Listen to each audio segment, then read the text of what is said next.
લવ જેહાદના એક કેસોની અંદર મોરબી જિલ્લાની અંદર દાખલાઓ બેસાડી લીધા છે.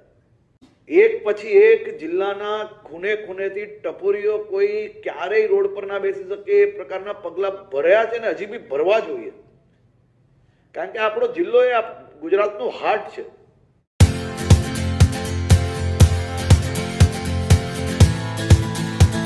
લવ જેહાદના કિસ્સામાં એક ટપોરીઓને પકડીને પોલીસે ખૂબ સારી એવી કામગીરી કરી અને દાખલા બેસાડેલા છે. અને લવ જેહાદમાં પોલીસે સારી કામગીરી કરી હોય એવા વખાણ ગુજરાતના ગૃહમંત્રી હર્ષ સંઘવી કરી રહ્યા છે. એ આ તમે આ વિડીયોમાં જોયું અને સાંભળ્યું તમે, તો એ માની લો કે સારી બાબત કહી શકાય કે મોરબી પોલીસે સારી કામગીરી કરી હશે અને લવ જેહાદના કિસ્સામાં સારી કામગીરી કરી હશે. પરંતુ શું મોરબી એ પોલીસની એ કામગીરી નિભાવવાની હોય? જ્યાં દારૂ વેચતા જે ટપોરીઓ હોય એની પાસે શું હપ્તા લેવાના હોય?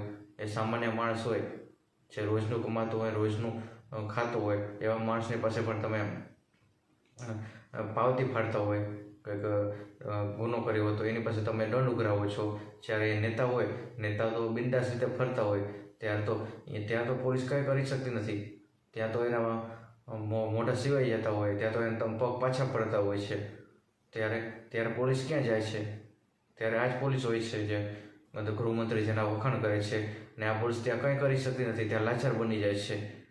જે કમનસીબે એમની મજબૂરી પણ ક્યાંક હશે કે કોઈક અધિકારીના નેતાના ફોન આવી જશે ઉપરથી તો અમારે બદલી કરી નાખશે, તો એમને પણ બીક લાગતી હોય છે. ને કમનસીબે આ બધું સિસ્ટમમાં થઈ રહ્યું છે કે આ સિસ્ટમ જ એવી સડેલી છે ને આપણું બંધારણ પણ ત્યાં બધું પાછું પડે છે, બંધારણ પણ ક્યાંય કામ નથી આવતું. તો આવી તકલીફો છે. બંધારણનો જે નિયમો હોય, આ નિયમો તો બધા નેવે મુકાઈ જાય છે.